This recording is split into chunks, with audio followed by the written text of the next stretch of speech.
tug'ruqdan keyingi depressiyani oldini olish. Chaqaloqning yig'lashi haqiqatan ham juda salbiy his-tuyg'ularni keltirib chiqarishi mumkin. Bunday paytda charchoq fonida ularni nazorat qilish juda qiyin. Ota-onalik hayotingiz qanday bo'lishi haqidagi kutganlaringiz real bo'lsin.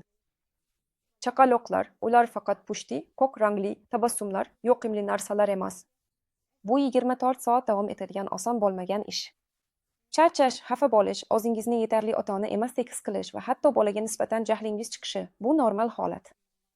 Bu his-tuyg'ular sizni yomon ota-ona qilmaydi. Xuddi shu his-tuyg'ular bo'lmagani ham sizni yaxshiroq ota-ona qilmaydi.